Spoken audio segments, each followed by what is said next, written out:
उनके बारे में आपका परिचय करा देते हैं। हमारे साथ श्री चितरंजन त्यागी जी हैं। आप प्रधान मुख्य वन संरक्षक हैं मध्य प्रदेश प्रधान वन विभाग और संरक्षण के।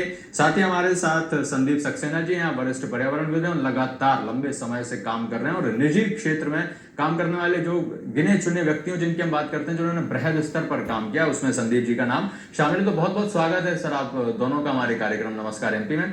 अब लगातार लोगों के बीच में जा रहे हैं, देख रहे हैं कि कैसे हम वनों को प्रभावित कर रहे हैं।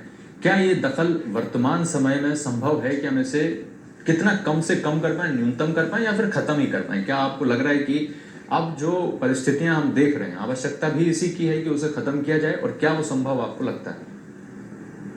मेरा विचार है कि दखल तो एक समझिए नेगेटिव टर्म है। वो तब उत्पन्न होता है जब हम उससे लड़ने लगते हैं। ठीक है, हम उसको एक अलग चीज मान के उसको अलग व्यवस्था मानते हैं।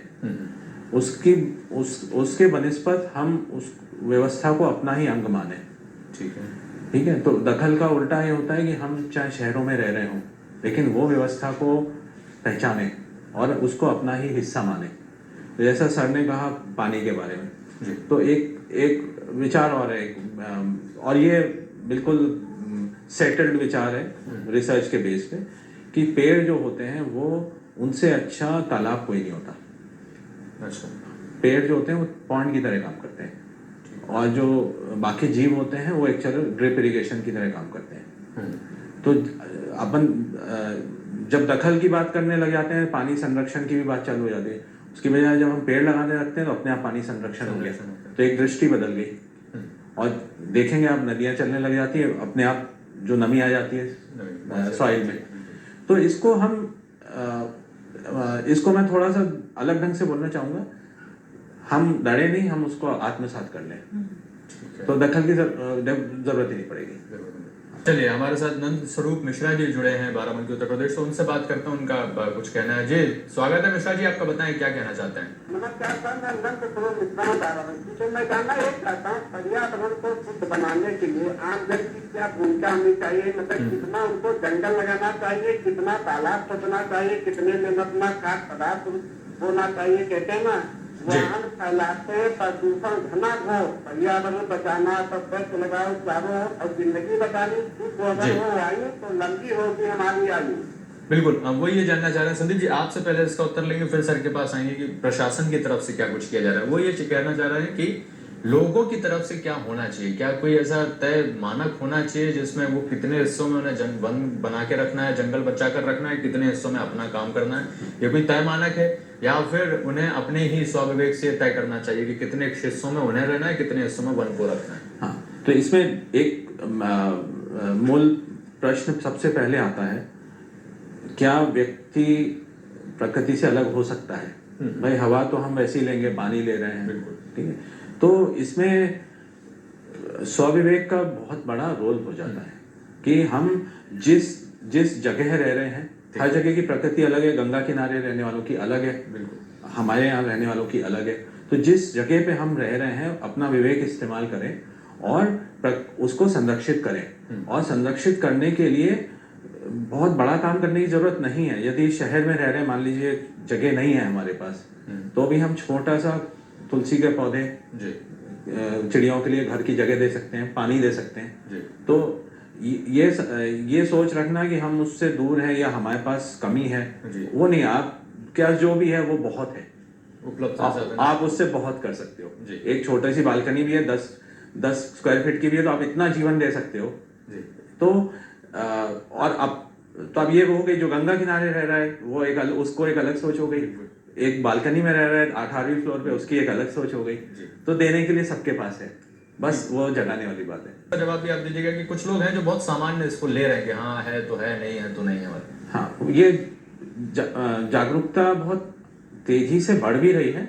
और एक मूल बात हमें समझना पड़ेगा जी, वो ये पड़ेगा कि देखिए, हम भी एक जीव है, मानव भी एक जीव है। और जीव का एक प्राकृतिक दिशा होती है कि वो चाहता है कि उसके बच्चे एक अच्छी संरक्षित दिशा में रहें। अब हमें ये सोचना पड़ेगा कि क्या 150 करोड़ जो या 100 करोड़ अगले पीढ़ी है, क्या वो ये देश छोड़ के अमेरिका में रहेंगे? नहीं रहेंगे ना, उनको यहीं रहना है।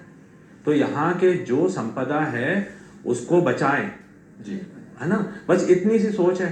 तो जो लोग, और ये सोच इंसान के अंदर बहुत आसानी से चली जाती है, बिल्कुल।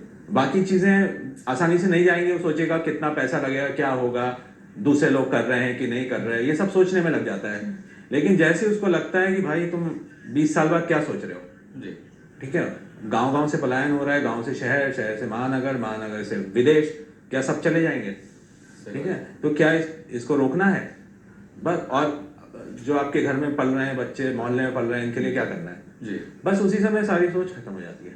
तो इतना आसान है जागरूकता फैलाना, इसमें निराश होने वाली बात नहीं। बस वो जागरूकता भी आ नहीं रही है, वो सूत्र बहुत आसान है। जो आप बता रहे हैं कि पहले से बहुत हद तक ये लोगों में बढ़ी है जागरूकता। मैंने एक चीज देखी है पिछले कुछ दशकों में, छोटे शहरों की अगर हम विशेष रूप से बात करें, कस्बों की बात करें, तो एक चिड़िया हमारे यहाँ बहुत दिखती थी, उसकी तादाद बहुत कम हुई है। शहरों के लिए मैं पूछ रहा हूँ, ये गौरैया चिड़िया जिसको हम लोग कहते हैं, क्या शहरों में वो जागरूकता कम हो रही है, या फिर आपको लग रहा है कि हम लोग क्योंकि अब अपनी जिम्मेदारियों से पीछे हट रहे हैं, शायद इसी वजह से ये सारी जो चीजें हैं, जो ये भी प्रकृति का हिस्सा है। और मैं तो अपने बचपन में हम लोग देखते थे, जो बड़े हुए ही हैं उन चिड़ियों को देख करके, और अचानक से जब भोपाल में आता हूँ तो देखता हूँ कि वो दिखती ही नहीं। क्या कारण है इसका कि शहरी क्षेत्र जो है इन चीजों से लगातार दूर होते गए?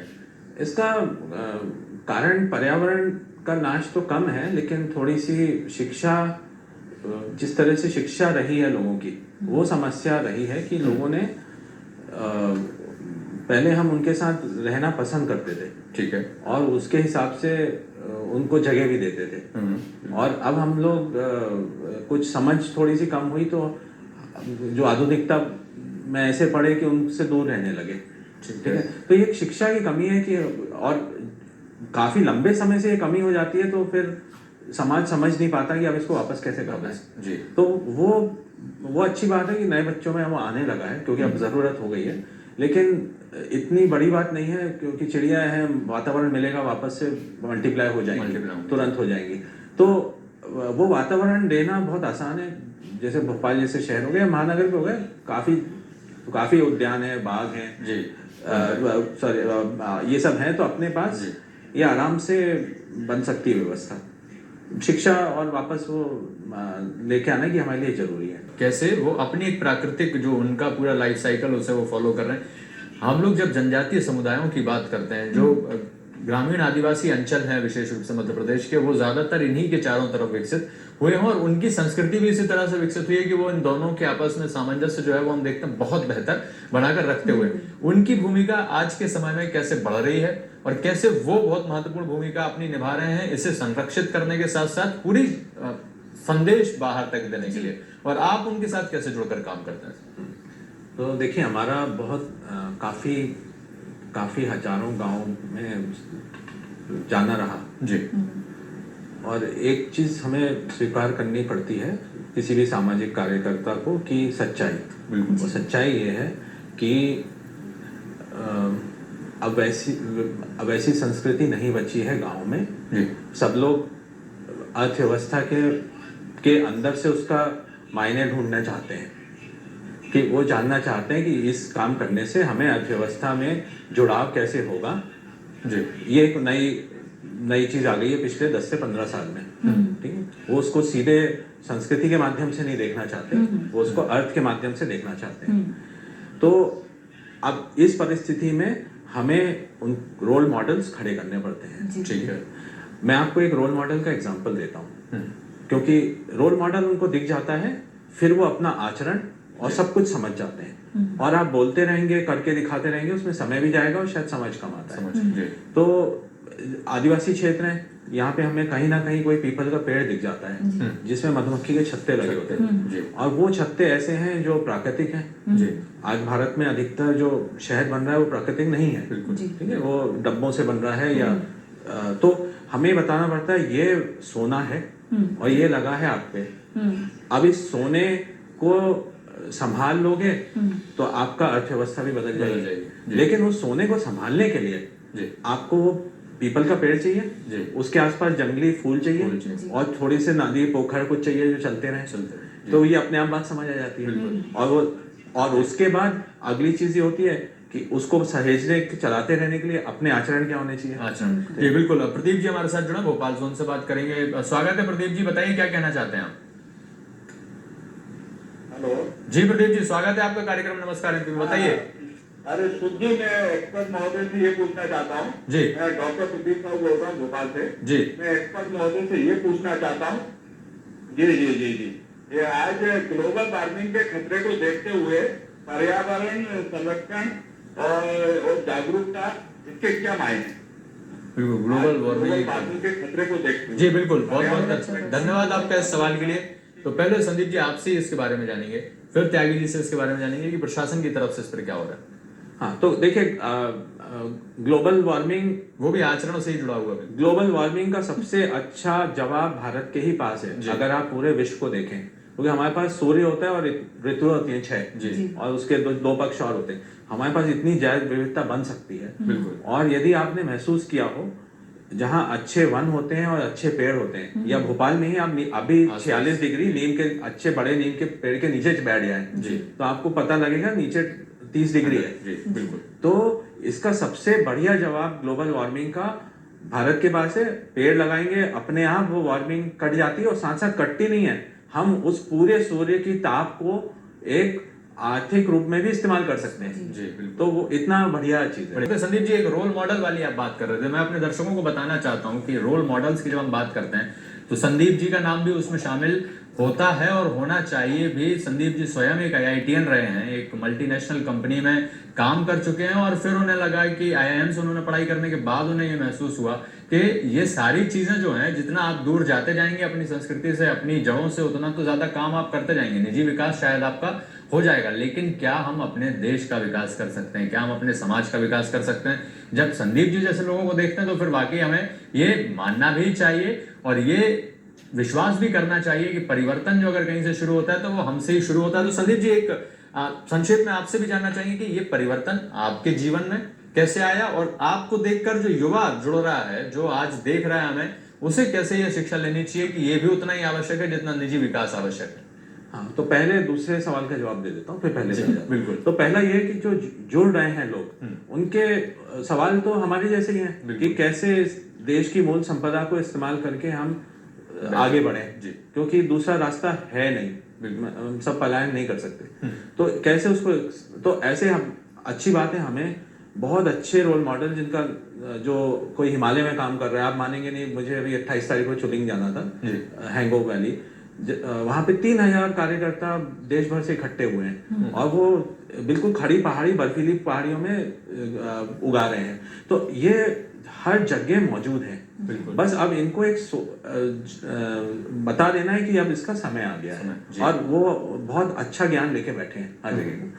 अब पहले चीज पे आता हूँ, पहले सवाल पे कि हम कैसे प्रेरणा कैसे मिली। प्रेरणा का मूल कारण यह है कि हम एक धन उपार्जन करने का एक तरीका जानते हैं जी, और वो तरीका ये होता है कि संसाधन ले लिए जाए, एक मुश्त ले लिए जाए, और उसका इस्तेमाल करके हम धन कमा लें। बिल्कुल ठीक है। और दूसरा एक तरीका होता है कि एक मुश्त ना लिए जाए, उसको बढ़ते, जैसे नीम के पेड़ की हमने बात की, बढ़ते जाएं और तब हम उसमें से कमा लें। ये भारत की सोच थी, समग्र सोच थी। तो जो पहला तरीका है उसमें वो तरीका हमारा नहीं है, उसमें हम कर्जदार बनते जाएंगे, और वो हो रहा है। मेरे सामने 20 साल में हो गया जो मैंने सोचा था कि तब होगा। अब दूसरा तरीका है कि हम अपनी पूरी संपदा को लें, मुफ्त में सूर्य की बिजली आ रही है, मुफ्त में मानसून आता है, किसी अन्य विश्व के भाग में मानसून ऐसा नहीं आता। वो लाने के लिए अरब देश में आपको सब पूरा विश्व बिक जाएगा तो भी आप उतना पानी नहीं दे पाओगे। ठीक है। तो ये इतने बड़े बड़े हमारे पास रिसोर्सेज हैं जो फ्री में काम करते हैं, और इनको इस्तेमाल करके हम ऐसी संपदा बनाएं जो सबसे अच्छी हो। तो वो विचार आया कि ये सबसे मूल्यवान संपदा है, इसको एक ना एक दिन सामने आना ही पड़ेगा, और तभी से इस काम में लग गए हैं। जो आप जैसे लोग काम कर रहे हैं, जो आप जैसी संस्थाएं काम कर रही हैं, उनके साथ जो युवा है, क्योंकि हम देख रहे हैं कि एक जागरूकता तो युवा के बीच भी आई है, उसे शायद एक दिशा ना मिले, वो दिशा कैसे मिले और कैसे वो आप जैसे लोगों के साथ जुड़कर काम करना चाहें तो जुड़ सकते हैं? हाँ, तो सबसे पहले काफी सारे युवा हमसे जुड़े हुए हैं और उनमें वापस एक वो विचार लाना पड़ता है कि आपको दूर देखने की जरूरत नहीं है, संसाधन आपके पास भगवान ने फ्री में दिए हैं, ठीक है, और इसका उपयोग करना हम सीख लें। सिर्फ ये संसाधन नहीं है, देखिए वन तो एक चीज हो गई, प्रकृति तो एक चीज हो गई, ठीक है, हमारे पास प्रकृति को इस्तेमाल करने के लिए हजारों हजारों वर्ष का एक ज्ञान था। पुरानी प्रोडक्ट बनते थे, अचार बनते थे, विनेगर बनते थे, ऐसे बहुत सारी चीजें थी जो हम सूर्य को इस्तेमाल करके बना लेते थे, ठीक है। तो वो ज्ञान उसके ऊपर होता है, तब वो काम करने लगता है, तब हम और फिर उससे संपदा खड़ी हो जाती है, अर्थ में भी खड़ा हो जाती है। तो वो युवा को ये सिखाना पड़ता है कि संपदा को दूर मत देखो, अपने पास में देखो। अब वो जो बहुत अच्छा ज्ञान है जो विलुप्त हो रहा है उसको ढूंढ के लाओ और उसको वो ज्ञान आपको बताएगा वो सारी चीजें, प्रकृति को इस्तेमाल कैसे करना है वापस चीज बनाने के लिए। और बिल्कुल भटको नहीं कि मीडिया में जो चल रहा है, यूएस में जो चल रहा है उससे नहीं भटको। आपके पास सबसे बढ़िया चीजें बनाओ और फिर देखो आप कि कैसे वो जाती है। दोनों का धन्यवाद संदीप जी और त्यागी जी हमारे साथ कार्यक्रम में जुड़ने के लिए। और